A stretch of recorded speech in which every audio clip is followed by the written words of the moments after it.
matter again, and it made public, which was unfortunate.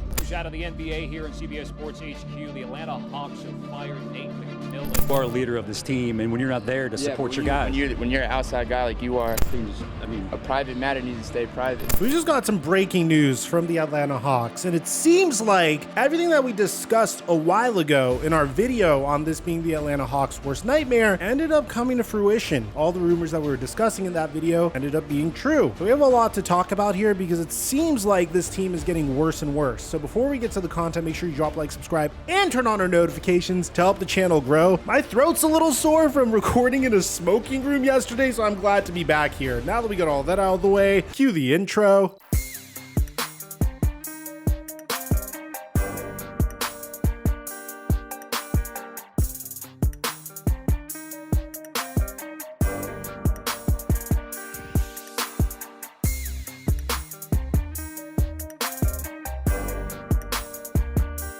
So many of my subscribers listened to me and made bank on the Super Bowl, bro. Remember when I told you to sign up with my promo code microphone to get a $100 deposit match? And then said this? And if Kenneth Gainwell gets more than 21.5 rush yards, you could 3x your money. Now, if you feel really good about this, you could also add Travis Kelce scoring 1 touchdown. And if both of these hit, you 5x your money. Well, a lot of you guys slid into my DMs on Instagram to show me how much money you made because of this hit. So a huge shout out to all of you, man. I only have my promo code live for 2 more weeks, so I'm still gonna be posting my picks onto my Instagram account at TheFlightMike, and we're definitely gonna make some picks for the XFL and the USFL. And I post NBA picks onto my Instagram story on a daily basis. So make sure you sign up with my promo code microphone to get a $100 deposit match while it's still active. And thank you, Prize Picks, for making us all a bunch of money on Super Bowl Sunday. Mic check 1 2 1 2. What's going on, everybody? A while ago, just 2 years ago, the Atlanta Hawks were one of the biggest Cinderella stories in the entire NFL.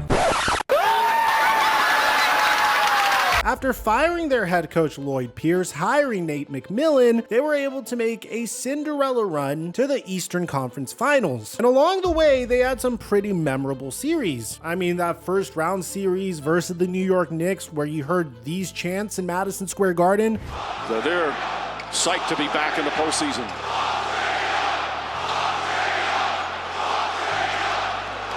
An obscene anti-Trae Young chant erupts. And then there was, of course, beating Ben Simmons and the Philadelphia 76ers so badly that it caused Ben Simmons to become a shell of his former self, quite literally, and Doc Rivers to say this. Doc, do you think Ben Simmons can still be a point guard for a championship team like the one you guys want to become? Yeah, David, I don't know that question or the answer to that right now.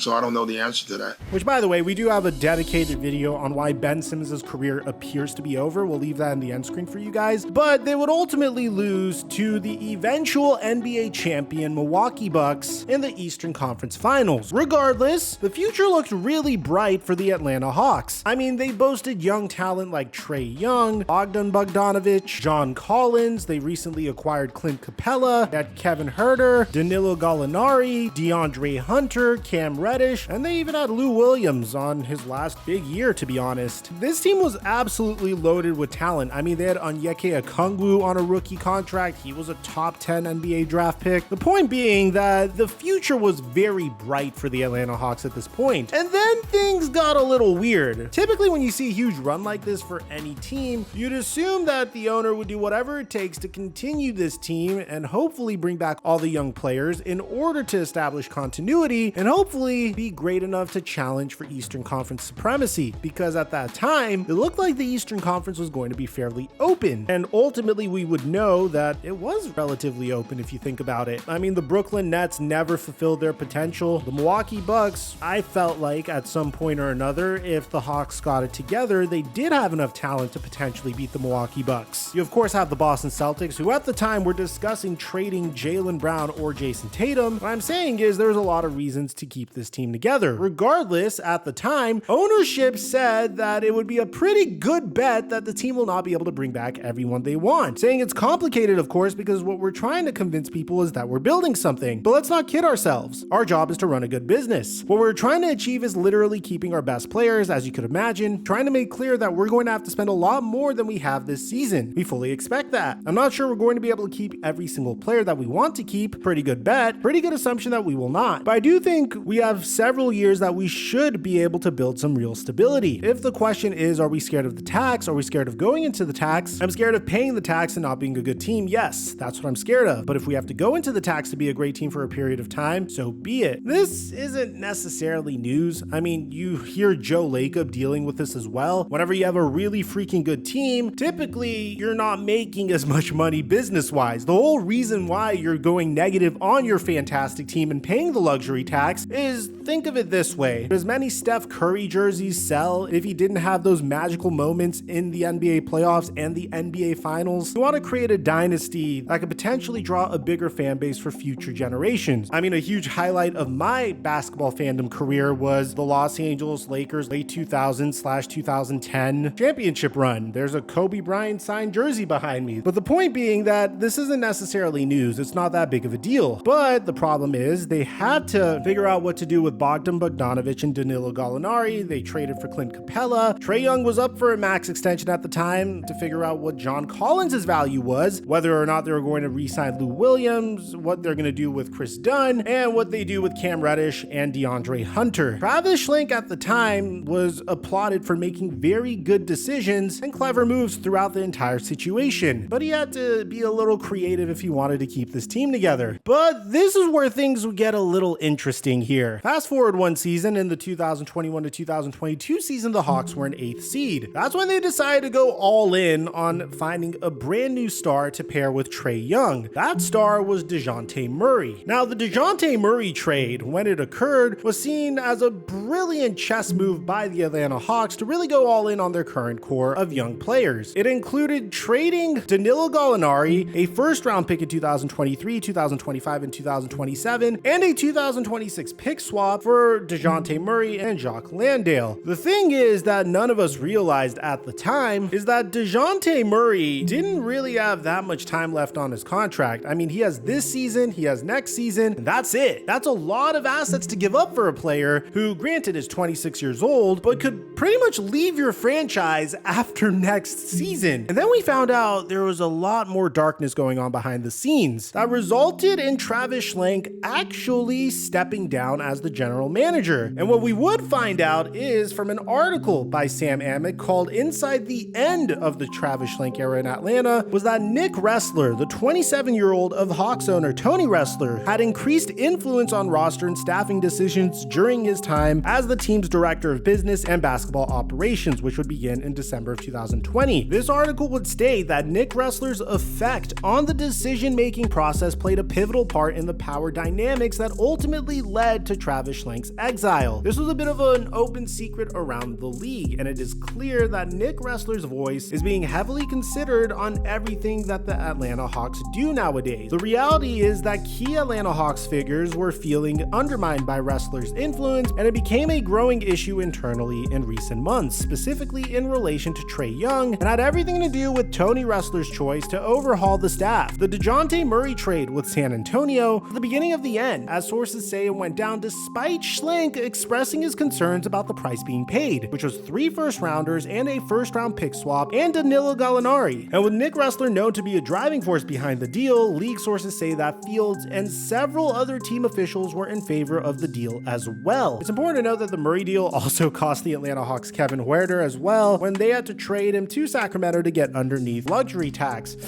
So much for not needing to pay the luxury tax, huh? If you want a better idea of how dramatic things were behind the scenes, look no further than the fact that Nate McMillan also considered resigning. This report came out on December 30th, 2022, where in midst of a disappointing campaign, Nate McMillan has strongly considered resigning from his position. This came into question after his exchange with Hawks All-NBA star Trae Young at a game day shoot-around. His job status at the time was considered to be safe, and the Atlanta Hawks wanted to finish finish out the season with McMillan on the sideline. But he appears to be at the end of his tenure unless there's a resignation before then. A little bit of foreshadowing going on here. If you guys don't know what he's talking about, well, there were some tensions between Nate McMillan and Trae Young because Nate McMillan benched Trae Young as a result of a miscommunication between the two. A benching that resulted in this interview. You are a leader of this team, and when you're not there to support your guys. When you're an outside guy like you are, and you don't understand in a private matter, in a private situation, you should probably stay on the outside. And like I said, it's unfortunate that everybody has to understand and know a little bit of the details that went on inside, but